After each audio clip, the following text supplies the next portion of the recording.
Woo, I know. It has been a minute since you guys have seen me. I know, it has been a while since I have put out an episode of Building Modern on a Budget, and I have heard from a lot of you guys wondering where we are, if we're still making videos, and when I'm going to share the final reveal of our house. First, don't worry, we have been really busy and we have been filming everything. The house is more or less done. We've been working really hard to get that finished, and we have several really cool projects that I'm excited to share with you guys that all have to do with getting the house totally finished and making it, look pretty, look like our style. I've also been really busy working on some other projects not related to the house, but I'm really excited to share with you guys, and those will be coming up soon. I'm really sorry for the delay. Some of it has to do with sponsors and approval and waiting for that kind of background stuff to get approved. To be honest, some of the delay came down to the fact that after building a home ourselves during 2020, homeschooling kids, Bryce maintaining his day job, we have been just kind of burnt out. And so for the last couple of months, we are definitely still working, still filming, still getting lots of cool projects done. We are just taking a little bit slower pace while we catch our breath. We moved into the house on Christmas Eve of 2020, and since then, we have been doing all sorts of really fun projects to just make the house look more finished and give it our sense of style. I wanted to make a quick little video for you guys about our master bedroom because there were several small projects that I thought were pretty cool and you guys might want to see, including one major facepalm moment from myself and a couple of cool design techniques that I think you guys will find very helpful. Well, I just invited you into my bedroom, so now that we're on that close level, let's go check out what we did. This video is brought to you by Purple. Later in this video, I'll talk about our experience with our new Purple Hybrid Premier mattress. If you've seen our previous episodes of Building Modern on a Budget, you'll know that we started building our custom house and detached workshop early last year. While we were building, we didn't have any distinct design ideas for our master bedroom, and so by the time we moved in, it was more or less a blank white box. The only real unique element is the glass sliding barn door separating the bedroom from the bathroom. And because I know you're wondering, no, you cannot see through the frosted glass, even when the light's on in the bathroom. When you walk into our bedroom from the door, you're met with a big blank wall behind the bed. I decided this is the perfect place for an accent wall treatment. If you've seen the rest of my house, you know that my style is definitely more contemporary. It took a lot of brainstorming to decide what I wanted to do on this wall. A lot of wall treatments like wainscoting or board and batten tend to lean more towards the traditional style of design, and I wanted to try something that was really unique. I've actually been researching and wanting to experiment with cork for quite a while.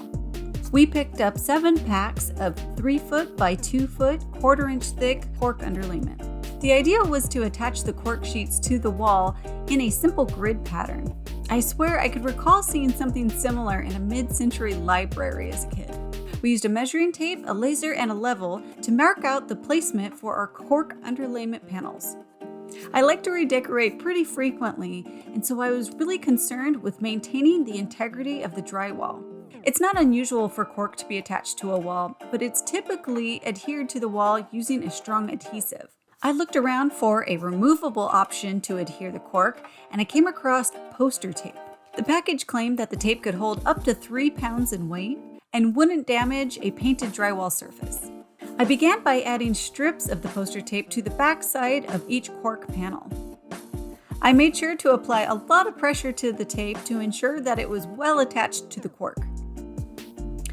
Then, using a laser level as a guide, we started in the center of the room and began to attach the cork panels to the wall. Cork is a pretty cool material for several reasons. One reason is it's lightweight, and another reason is it's really simple to cut.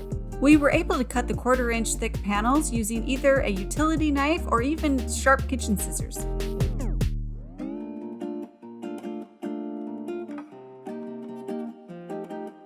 We used the cork itself as a spacer block to create 1/4-inch wide shadow gaps between the panels.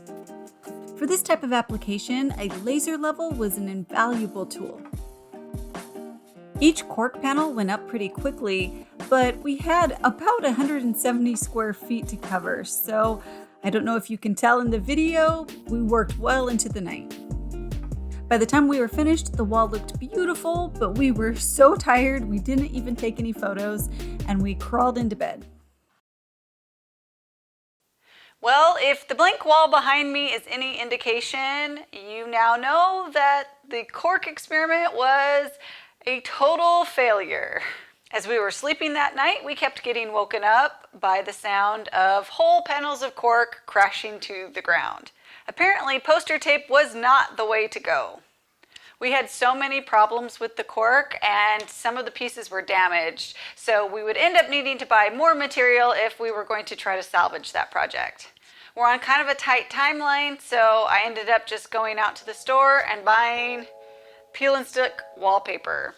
It's not nearly as creative, but I think it's going to look really nice and it should go up much, much faster. The particular wallpaper that we chose is a light grayish beige faux grass cloth. I know, I just said that I was trying to stay away from traditional design, and grass cloth is one of the most traditional types of wall treatment you can find. But after looking around at a lot of inspiration photos, I found some really beautiful modern interiors that actually use grass cloth as well. I was also hoping that the lighter and cooler color scheme would give our walls an updated look.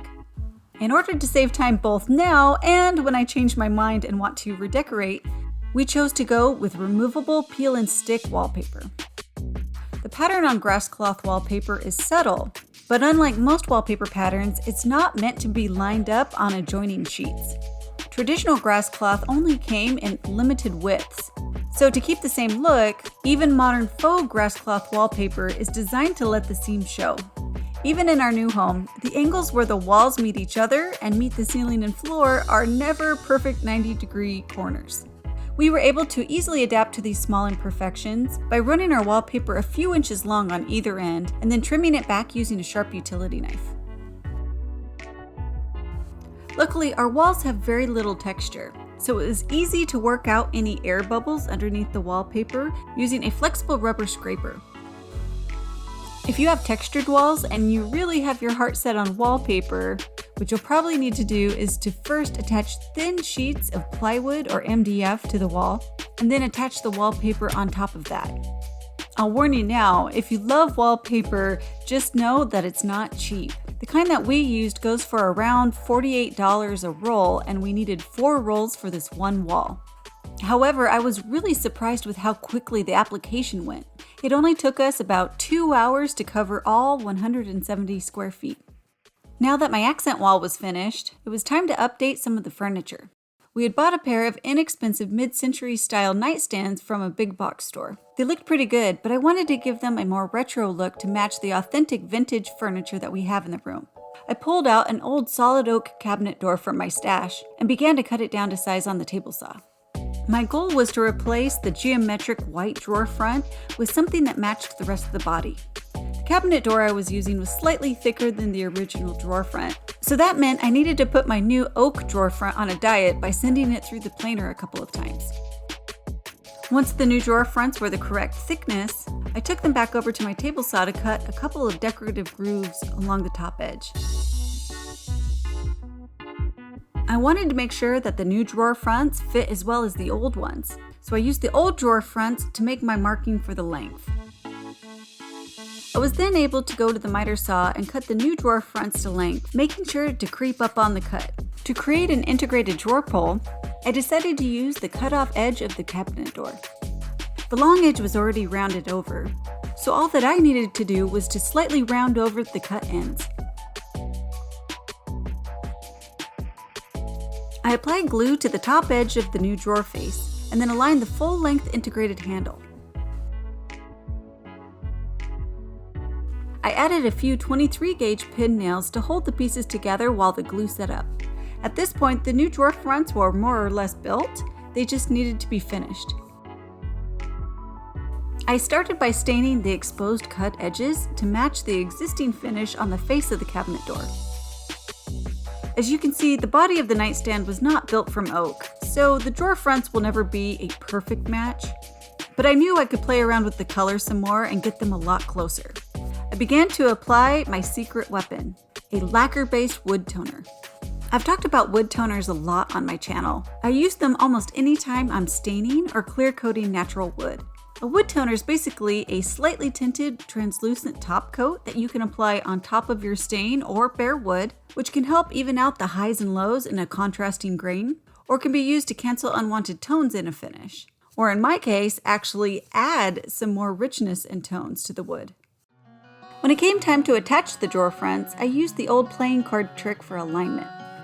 The way the trick works is you're able to stack up even amounts of cards around the perimeter of the drawer front and make subtle adjustments by either adding or subtracting cards. It's an easy and usually free way to make incremental adjustments. I temporarily secured the drawer front to the drawer box using double-sided tape. I was then able to pull the drawer out, secure it more firmly using a clamp, and then pre-drill and drive 1-inch screws from the inside of the drawer box, permanently connecting the drawer face to the box.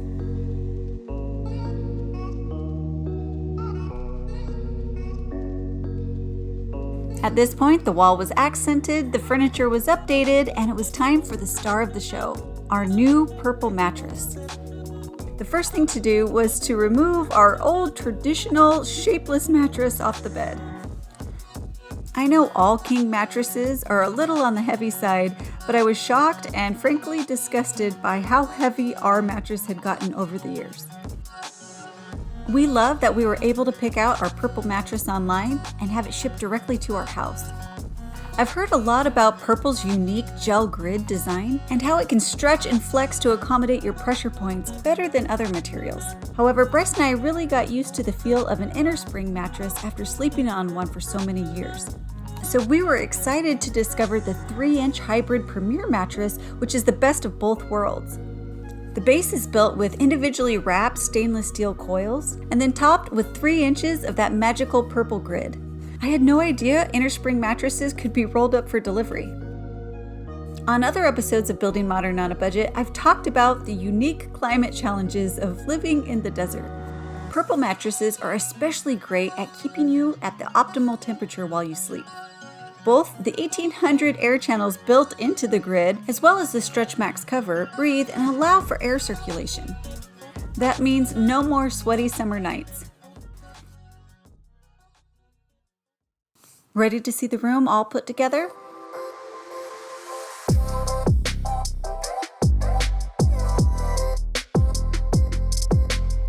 My design goals for the interior of our home are modern, simple, but still warm and inviting. Earthy elements like the faux leather pillow and the reclaimed beam bench help offset some of the more sterile modern elements, like the sealed concrete floors and white walls. I've always loved crisp white bedding. Makes you feel like you're staying at a fancy hotel. If you want to know more about how I made that reclaimed beam bench in a single afternoon, make sure you're following Pneumatic Addict on Instagram. I recently shared the whole start-to-finish process in my stories. I'm currently working on the next 2 full episodes of Building Modern on a Budget, so stay tuned. If you like this mini bonus video and you want to see more videos about our house covering small topics, make sure you let me know in the comment section below. If you want to get caught up on the full Building Modern on a Budget series, check out this playlist. And if you like other DIY ideas, check out this video as well. Make sure you check the link in the description box below for more information about Purple technology. And as always, thanks for watching, guys.